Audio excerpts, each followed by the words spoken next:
안녕하세요. 내 손 안의 작은 바다를 주제로 강연을 하게 된 선원초등학교 교사 임혜랑입니다. 여러분은 바다를 좋아하시나요? 바다에 사는 동물 중에 어떤 동물을 가장 좋아하나요? 선생님은 돌고래를 가장 좋아해요. 답변 중에 상어도 나왔을 것 같고 거북이도 나왔을 것 같은데요. 오늘 이 시간에는 다양한 바다 생물들에 대해 알아보고 나만의 작은 바다를 만들어 보겠습니다. 바다 생물을 크게 5가지 종류로 분류해 보았는데요. 그중 첫 번째는 척추동물입니다. 우리에게 니모로 알려진 흰동가리, 그리고 니모의 짝꿍인 도리, 블루탱, 이렇게 우리가 흔히 물고기라고 부르는 어류는 아가미가 있는 바다에 사는 척추동물입니다. 그럼 여기서 잠깐 질문, 상어는 어류일까요? 네, 맞습니다. 상어도 어류입니다. 어류는 단단한 골격을 가진 경골 어류와 부드러운 골격을 가진 연골 어류로 나뉘는데요. 상어는 이 중에서 부드러운 골격을 가진 연골 어류에 속합니다. 연골은 우리가 쉽게 생각하면 코나 귀를 만져보면 말랑말랑한 감촉과 탄력이 느껴지죠. 이런 연골로 이루어진 물고기를 연골 어류라고 합니다. 이 때문에 상어가 바다에서 먹잇감을 사냥하는 데 있어서 유연하게 헤엄친다고 합니다. 바다에도 새끼를 낳아서 젖을 먹여 키우는 동물들이 있어요. 이를 포유류라고 하는데요. 대표적으로는 고래, 돌고래, 바다사자가 있습니다. 아주 먼 과거에 같은 종으로부터 출발한 포유류지만 각각의 종들이 살아가는 환경에 맞추어 변화하고 진화하면서 살아남았습니다. 해양 포유류 역시 바다라는 서식지의 특성에 맞게 많은 변화를 거듭하였는데요. 물속에서 유영하기 쉽게 앞다리 대신 지느러미를, 그리고 물의 저항을 덜 받기 위하여 유선형의 몸을 가지게 되었다고 합니다. 바다에도 파충류가 살아요. 파충류는 아가미가 없어서 물 밖에서 숨을 쉬기 때문에 항상 물속에 있지 않고 바다 밖으로 나와서도 있는다고 합니다. 바다뱀은 열대바다 산호초 주변에 사는데요. 낮에는 더위를 피해 그늘에서 잠깐 쉬다가 밤에 나와서 헤엄치면서 작은 물고기들을 잡아먹는다고 합니다. 바다 거북은 바닷가 모래 위에서는 느릿느릿 보지만 바닷속에서는 누구보다 빠른 수영 선수랍니다. 두 번째는 연체동물입니다. 연체동물은 몸 안에 뼈가 없고 부드러우며 근육이 발달된 동물을 연체동물이라고 합니다. 대표적으로는 문어, 오징어, 낙지가 있는데요. 이 외에 단단한 골격 안에 부드러운 연한 속살을 가진 조개, 홍합이나 바지락, 가리비 등의 조개류도 연체동물에 속합니다. 세 번째는 극피동물입니다. 극피동물이란 가시가 돋친 껍질을 가진 동물을 극피동물이라고 하는데요. 대표적으로는 불가사리, 성게, 해삼이 있습니다. 이 밤송이 같이 생긴 성게는 사실은 거북이 등껍질처럼 딱딱한 껍질을 가졌지만 그게 판으로 이루어져 있어서 약하기 때문에 이런 뾰족뾰족한 가시로 몸을 보호한다고 합니다. 해삼은 언뜻 보기에는 가시가 없는 것처럼 보이지만 아주 작은 가시들이 피부와 살 속에 숨겨져 있다고 합니다. 다음은 자포동물입니다. 자포란 가시가 돋친 세포라는 뜻인 그리스어 나이더에서 유래된 말인데요. 외부의 공격을 받을 때 독이 있는 자포를 이용해 공격을 하는 동물을 자포동물이라고 합니다. 대표적으로는 해파리, 산호, 말미잘이 있습니다. 바다의 저 밑을 보면은 알록달록하고 어떻게 보면 바위인가? 식물인가? 하고도 생각이 드는 산호초들이 있는데요. 사실 산호는 자포동물에 속합니다. 이 산호는 시각이나 후각, 청각 같은 감각기관이 없고 항문도 없으며 몸의 대부분이 입이라고 합니다. 입 주변에는 꽃잎 모양으로 된 촉수가 있는데요. 이 촉수의 끝에 자포, 즉 독침이 숨겨져 있습니다. 그래서 산호에게 잘못 쏘이면 피부에 상처를 입거나 심하면 고열 또는 마비 등의 증상을 겪을 수도 있습니다. 마지막은 절지동물인데요. 절지동물이란 딱딱한 외골격을 가지고 있으며 몸이나 다리에 마디를 가진 동물들을 절지동물이라고 합니다. 대표적으로는 개, 새우, 가재가 있습니다. 이를 갑각류라고도 부르는데요. 껍질이 갑옷처럼 튼튼하고 단단하기 때문이죠. 개와 새우는 살면서 수차례 껍질을 벗는다고 해요. 자신의 몸에 맞지 않는 껍데기를 벗어버리고 2, 3일 정도가 지나면 더 큰 새로운 껍데기가 몸에서 자라납니다.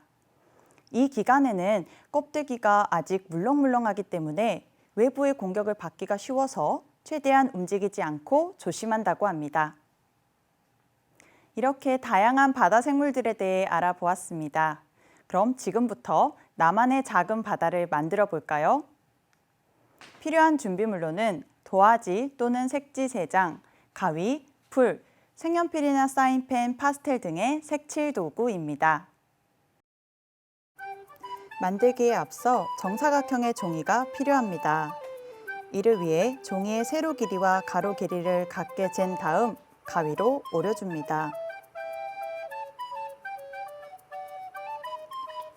종이를 가로로, 세로로 사각접기 해줍니다. 여기 밑쪽에 절반 부분만 가위로 오려줍니다. 오려서 겹치게 되면 입체 모양이 되지요.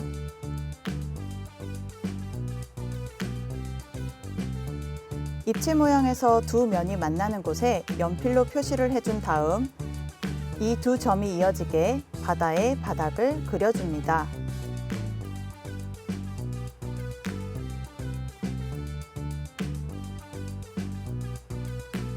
이렇게 연결됐죠? 이 위에 해초, 산호, 불가사리 등으로 예쁘게 꾸며줍니다. 이제 바다 배경을 색칠해 볼까요? 선생님은 파스텔로 그라데이션을 주어서 색칠했습니다.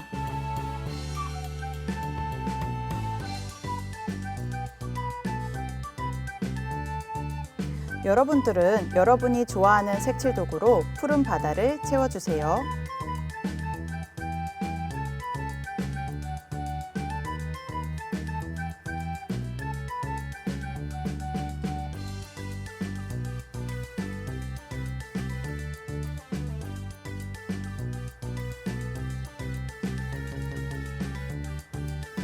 이제 바다 동물들을 그려볼까요? 선생님은 고래,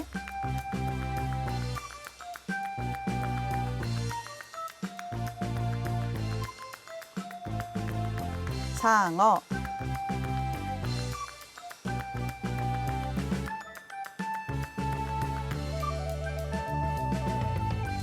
오징어,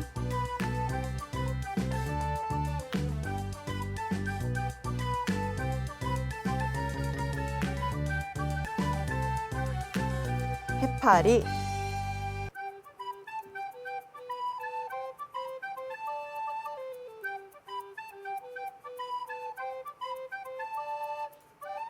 꽃게를 그렸는데요.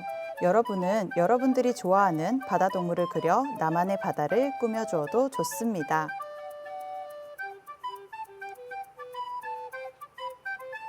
다 그렸으면 동물 친구들에게 색을 입혀주세요.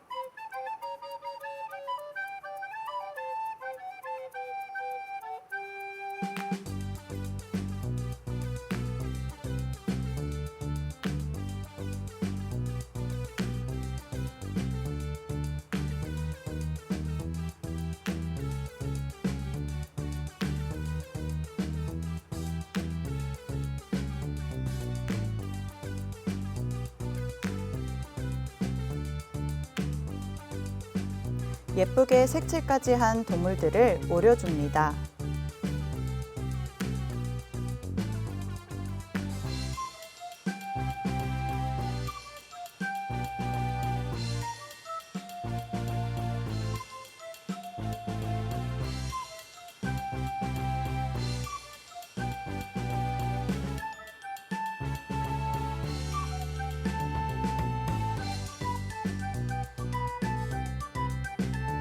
그리고 마음에 드는 위치에 동물들을 붙여줍니다.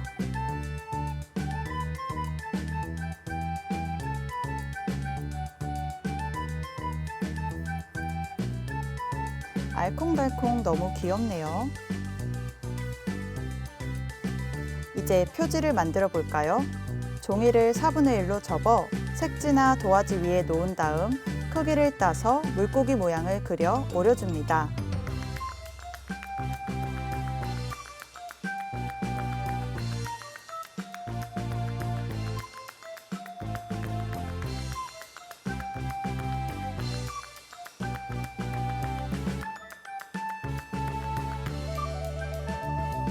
이렇게 접은 종이의 뒤쪽 면에 풀칠을 한 다음 붙여주세요.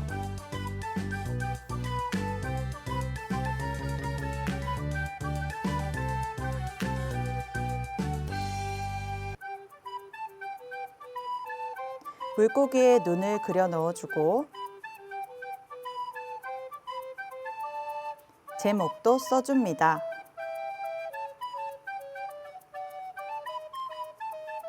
선생님은 생동감을 더 살려주기 위해 물풀을 추가로 그려 입체로 세워지게 붙여주었어요.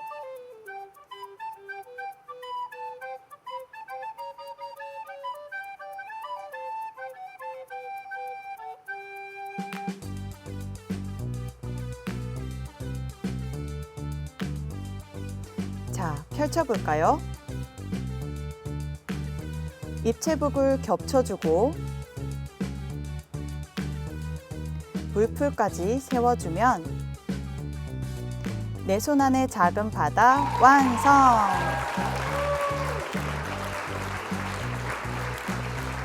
세워지기도 하는 나만의 작은 바다, 여러분도 만들어 보세요.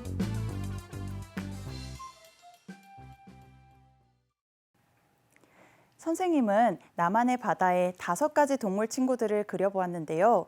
이 5 친구들에 대해 조금 더 자세히 알아보도록 하겠습니다. 먼저 고래입니다. 고래는 새끼를 낳아 젖을 먹여 키우는 포유동물입니다. 고래는 아가미가 없고 사람과 같이 폐로 숨을 쉬기 때문에 공기 중으로 나와서 호흡을 합니다. 5분 내지 10분마다 수면 위로 올라와서 숨을 쉬는데요. 최대 45분까지 물속에 있을 수 있다고 합니다. 고래류의 콧구멍은 다른 포유류와는 달리 머리의 앞부분에 있지 않고 윗부분에 존재합니다. 그래서 숨을 쉴 때 분수를 내뿜는 것처럼 보이는 것이죠. 그래서 고래의 콧구멍의 이름을 분수공이라고 부릅니다. 고래에 따라서 내뿜는 분수의 모양이 다르다는 사실 알고 계시나요? 흰수염 고래는 높고 길게, 향후고래는 비스듬하게, 참고래는 양쪽으로 퍼지듯이 분수를 내뿜는다고 합니다. 고래의 종마다 분수의 모양이 다르다니 참 신기하죠? 다음은 상어입니다. 상어는 강연 앞에 말했다시피 어류이다 아니다, 어류이다. 그것도 뼈가 모두 연골로 이루어진 연골 어류이다. 상어는 방패 비닐을 가졌습니다. 몸이 아주 작은 가시 같은 비닐이 촘촘하게 모여 있어서 까칠한 껍질을 가졌다고 해요. 그리고 상어 하면 제일 먼저 떠오르는 것이 바로 날카로운 이빨일 겁니다. 상어는 여러 열의 이빨열을 가지고 있기 때문에 앞쪽의 이빨이 닳거나 빠져나가면 뒷열의 이빨이 앞쪽으로 이동하여 새로운 이빨열을 형성한다고 합니다. 상어 이빨의 평생 재생력 대단하죠? 그리고 상어는 가만히 멈추어서 떠 있을 수 없다고 해요. 왜냐하면 다른 물고기와 달리 부래가 없기 때문이죠. 상어의 몸은 바닷물보다 비중이 크기 때문에 계속 헤엄치지 않으면 바닥으로 가라앉는다고 해요. 물론 일부러 휴식을 취하기 위해 바닥에 쉬기도 합니다. 다음은 꽃게입니다. 꽃게는 절지동물에 속합니다. 갑각류라고도 부르고요. 꽃게는 야행성으로 낮에는 모래 속에 숨어 지내다가 밤이 되면 활발하게 먹이를 잡아먹습니다. 다리는 양쪽에 각각 5개씩, 그것도 위쪽의 집게다리는 크고 날카롭다는 사실 모두 알고 계시죠? 선생님은 그림을 다리 8개밖에 그리지 못했지만 여러분들은 10개 다 그리시길 바랄게요. 꽃게도 겨울잠을 잔다고 해요. 겨울에는 깊은 곳이나 먼 바다로 이동하여 겨울잠을 잔다고 합니다. 그리고 꽃게의 산란기는 5월에서 9월 사이인데요. 주된 산란기는 6월에서 7월 사이입니다. 이 기간에는 수산자원을 보호하기 위해 금어기, 즉 포획 채취 금지 기간을 가진다고 합니다. 자, 이 두 꽃게 중에서 어떤 꽃게가 암컷이고 어떤 꽃게가 수컷일까요? 오, 맞았습니다. 자, 꽃게의 암컷과 수컷은 배딱지를 보고 구분할 수 있는데요. 이렇게 암컷은 배딱지에 알을 품어야 하기 때문에 넓은 반면 수컷은 암컷에 비해서 좁고 길다고 합니다. 다음은 오징어입니다. 오징어는 뼈가 없는 연체 동물로서 머리, 몸통, 다리 세 부분으로 이루어져 있습니다. 우리는 흔히 오징어를 큰 머리에 다리가 여러 개 달린 것으로 생각하기 쉬운데요. 우리가 생각하는 머리는 사실은 몸통이고 실제 머리는 눈 주변에 아주 작게 있다고 합니다. 오징어는 2개의 초관과 8개의 다리를 가지고 있는데요. 이 초관은 보통 때에는 주머니 속에 들어있다가 먹이를 잡을 때 쭉 뻗는다고 합니다. 여기 이 파랗게 보이는 것의 정체 무엇일까요? 네, 예상했다시피 바로 오징어입니다. 이는 매오징어 또는 반디오징어라고도 불리는 종으로서 온몸에 발광기관이 1000개 정도 있다고 합니다. 이렇게 몸끝을 반짝반짝 빛나게 함으로써 자신의 먹잇감을 유인하거나 또는 바닷물과 자기의 몸의 색깔을 비슷하게 해서 천적으로부터 자신의 몸을 보호하는 역할을 한다고 합니다. 오징어 중에서 가장 작은 사이즈의 오징어는 몇 센티미터 정도 될까요? 네, 가장 작은 오징어는 2.5cm 정도 되고요. 가장 큰 오징어는 대왕 오징어의 일종인 대양 대왕 오징어로서 길이가 15.2m에 이른다고 합니다. 이는 아파트 5층에서 6층 정도의 높이라니 엄청 크죠? 다음은 해파리입니다. 해파리는 뼈와 뇌가 없이 물에 둥둥 떠다니고 대체로 투명한 자포동물입니다. 머리는 버섯처럼 생겼고 머리 아래에 기다란 촉수가 늘어져 있습니다. 이 촉수에 있는 자세포로 먹이를 마비시켜 잡아먹는데요. 바다의 말벌로도 알려진 이 상자 해파리는 독성이 강한 동물 중에 하나로 꼽혀 있습니다. 이 상자 해파리에 스치기만 해도 3분 이내에 성인 60명의 목숨을 앗아갈 수 있다는 이 엄청난 독의 상자 해파리. 만약에 알레르기를 가진 사람이라면 그 즉시 즉사할 수 있고 평소에는 엄청 큰 극심한 고통을 느끼기 때문에 기절해서 바닷가로 다시 헤엄쳐 오지 못하고 익사하여 죽는 경우가 더 많다고 합니다. 이 상자 해파리에게 쏘인 상처들을 보여드리려고 하는데요. 혹시 징그러운 것을 못 보시는 분들은 잠깐 눈을 감아주세요. 이렇게 상자 해파리의 촉수 모양 그대로 상처가 남는다고 합니다. 이 느낌은 마치 뜨거운 다리미에 닿는 듯한 그런 고통이라고 하는데요. 이 상처는 평생 사라지지 않고 흉터로 남는다고 합니다. 하지만 이렇게 해파리를 무조건 무서워하고 피해야 하는 것만은 아닙니다. 해파리가 치료용 또는 애완용으로도 키워지고 있다는 사실 알고 계셨나요? 해파리가 유영할 때의 그 진동이 사람의 심장박동과 비슷해서 우리에게 편안함을 준다고 합니다. 그래서 정서가 불안한 어린아이들의 심리치료용으로도 사용되는데요. 우리도 잠깐 동안 해파리로 힐링해 보도록 할까요?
모두 편안해지셨나요?